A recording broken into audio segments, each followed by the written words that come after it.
बिस्मिल्लाहिर्रहमानिर्रहीम। ख़ातिन हज़रात, अख्तर अब्बास का सलाम पहुँचे।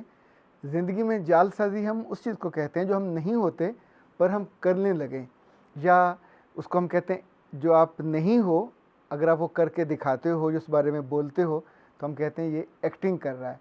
ये दोनों ही असल ज़िंदगी नहीं होते।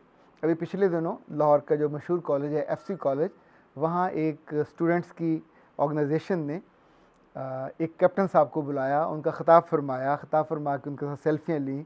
जब वो चली गई, उस पे नेट पे चली गई, तो पता चला कि वो तो फ़ौज से थे ही नहीं। सो ही वॉज अ जाली कैप्टन। फिर उनको पकड़ा गया, और पर he was such a good actor कि उसने पूरी यूनिफॉर्म का जो पैटर्न था, जो मैकेनिज़्म था, जो बोलने का स्टाइल था, जो मूव करने का, उसने इतना अच्छा कॉपी किया हुआ था कि पूरे कॉलेज में उसको ट्रेस कोई नहीं कर सका। अच्छा, इसी तौर पे आपने देखा होगा रमज़ान में बहुत से ऐसे लोग जो जिनके मिजाज और किरदार थोड़े मुख्तलिफ होते हैं और एकदम से बदल जाते हैं, या फिल्मों में ऐसे लोग जो बज़ाहिर बहुत अच्छे होते हैं पर वहाँ वो शराब पी रहे होते हैं, रेप कर रहे होते हैं, ऐसे करैक्टर करते हैं जो उनके मिजाज और शख्सियत से लगा नहीं खाते, इसलिए हम उनको एक्टर कहते हैं। या इसके बिल्कुल उलट भी हो सकता है।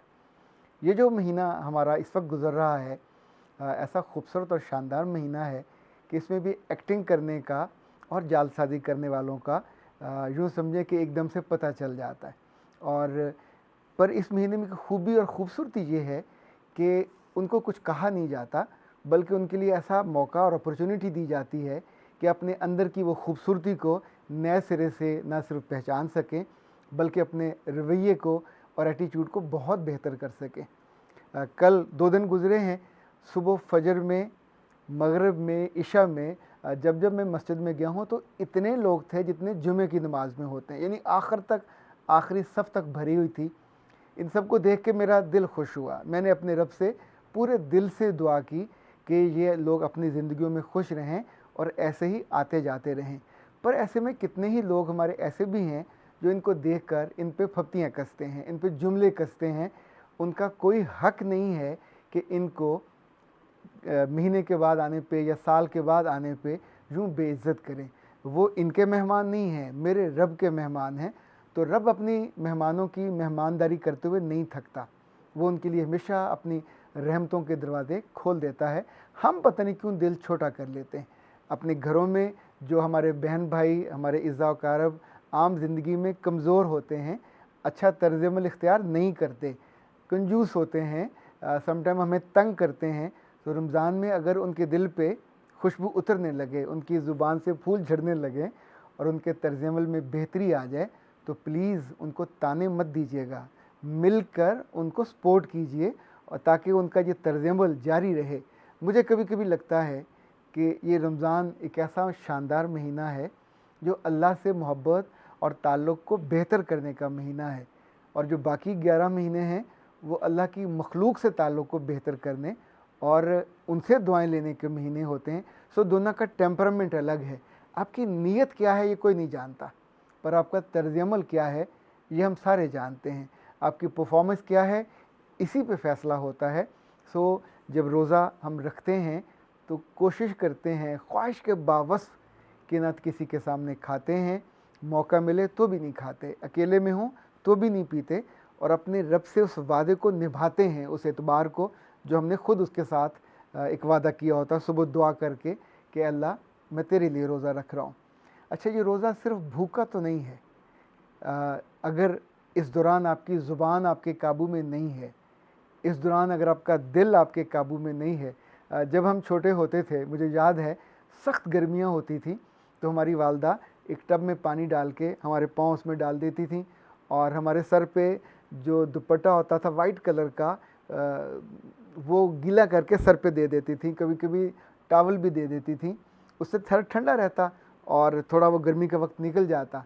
पर साथ साथ वो ये भी समझाती थी कि प्यारे बच्चों, जो रोज़ा है ये सिर्फ़ गर्मी से बचने और थोड़ा अपने आप को ठंडा करने और भूख का वक्त को निभाने का नाम नहीं है, ये अपनी ज़ुबान पे, अपने ख़्याल पे और अपने ध्यान पे काबू पाने का भी नाम है। बहुत से लोग हमारे जानने वाले ऐसे हैं।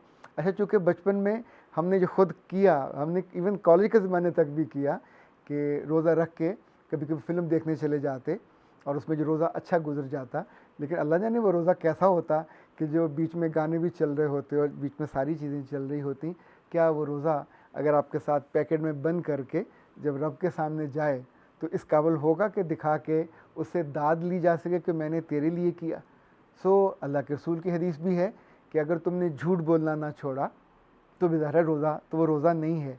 इसी तौर पे मैं बिल्कुल क्लियर हूँ और ये चाहता हूँ कि आज आप इस पर थोड़ी हम लाउड थिंकिंग करें कि अगर रोज़ा रख के हम अपनी निगाह पे काबू ना पाए और वो बदनिगाही जारी रहे जो आते जाते हो जाए तो क्या रोज़ा होगा। और अगर हम हलाल और हराम का एहतमाम ना कर पाएँ तो क्या वो रोज़ा हो पाएगा। या हम अपने घर वालों को ज़ुबान से दुख देने का जो अमल है वो कम ना कर पाएँ तो क्या रोज़ा अपने मकासद को पूरा कर पाएगा। या दुनिया भर में जब क्रिसमस होता है तो आमतौर पे चीज़ें नीचे आ जाती हैं और आपका रोज़ा हो तो आप चीज़ों को आग लगा के वहाँ ले जाओ कि जहाँ लोगों की दस्तरस में हो, तो और साथ झूठ बोल के कसम खा के भी ये कहो तो क्या रोज़ा हो जाएगा। इन 2 दिनों में मैंने एक और चीज़ अजीब सी नोट की, लाइक बहुत से लोग हैं जो कुर्सी पे बैठ के नमाज़ पढ़ते हैं, जब कोई नया आता है तो उनको बहुत बुरा लगता है, यानी वो कुर्सी रखने की तब इजाज़त नहीं देते। कल एक साहब ने एक और कुर्सी की तरफ इशारा किया कि मुझे वो दो, मैंने वो रखनी है, तो जो साथ वाले साहब थे उन्होंने मुंह हिलाया और कहा कि पीछे से ले लो। अच्छा, पीछे वाली ज़रा घटिया दर्जे की थी, कमज़ोर थी, बदरंग थी। अब मैं नहीं समझ पा रहा था कि वो ना तो इस मस्जिद के मालिक हैं ना उन कुर्सियों के मालिक हैं, लेकिन हम बेजा तौर पे दूसरे को राह में रुकावट क्यों खड़ी करते हैं। क्या कोई तकवा है ये। या अब उन साहब ने कुर्सी लेके रख के उसके पास गए और जाके उनके कान में कुछ सख्त बात कही। अच्छा, वो इतनी सख्त थी कि उनके कानों से धुआं निकलता तो मैंने भी देखा। यानी अब अमलन ना सोचिएगा कि वो अमलन धुआं निकलने लग गया होगा, लेकिन आपके पूरे चेहरे के रिफ्लेक्सेस बदल जाते हैं। इसी तौर पे हम जानबूझ के लोगों के सर पे टोपी डालते नहीं हैं, उसके ऊपर थप देते हैं और सम टाइम तो हम उनके जिस्म को हाथ लगा के उनकी शलवार को टूंगने की कोशिश करते हैं। देखिए, ये उनकी प्राइवेसी है, इट्स नॉट फेयर। ये ना आपका हक है ना आपको करना चाहिए और ये इट्स वेरी इंसल्टिंग। वो अल्लाह का मेहमान है, रब ने उसे अपने घर में बुलाया, अपने घर में आने की तौफीक दी, तो रब के घर के आप भी मेहमान हैं।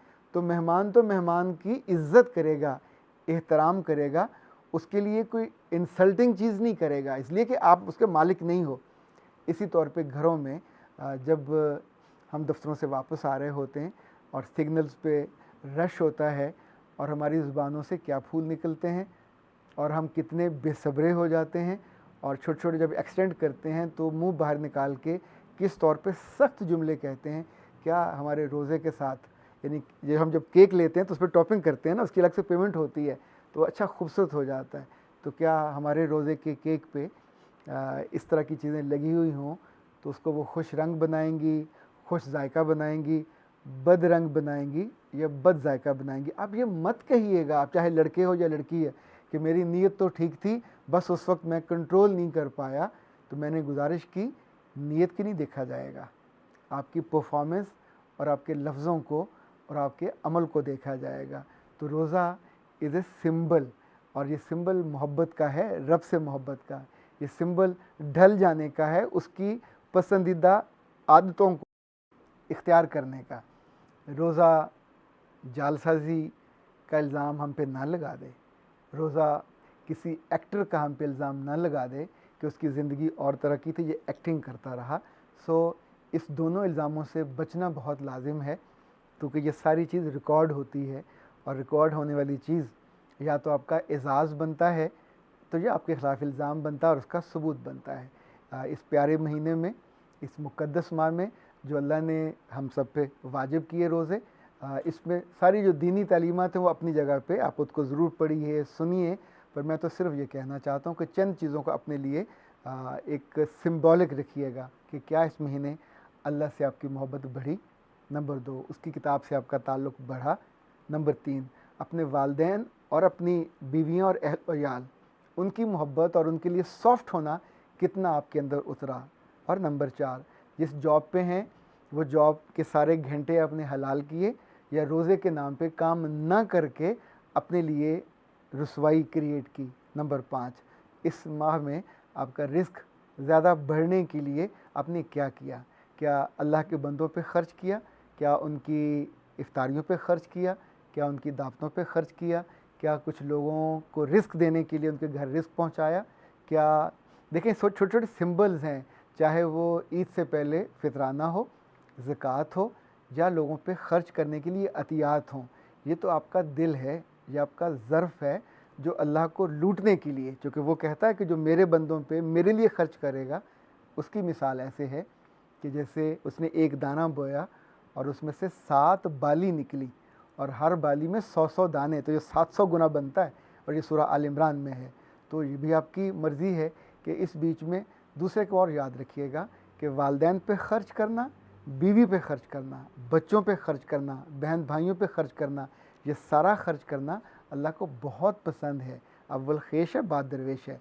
और इन सब को ईद पे, ईद से पहले, रोज़ों के दौरान जितना आप मोहब्बत से, जितना सॉफ्ट होके, जितना काइंड होके अपने आप को बदल सकें और बेहतर बना सकें, कि जहाँ लिटरली लोग आरज़ू करें कि ये जो साहब हैं मिजाज के एतबार से बहुत आइडियल हैं, बहुत दिल पज़ीर हैं, बहुत काबिल रश्क हैं, बहुत काबिल फ़ख्र हैं। तो यूँ समझें कि ये रमज़ान मेरे लिए और आपके लिए बहुत ही शानदार और उम्दा नेमत बन के उतरा। ये नेमत आपको भी मिले और ये नेमत मुझको भी मिले, और हम लोगों से उनकी यूँ समझे गवाहियाँ ले सकें, और रब के यहाँ हमारी पजीराई इसकी वजह से और बेहतर हो जाए। अख्तर अब्बास को इजाज़त दीजिए। अस्सलाम वालेकुम।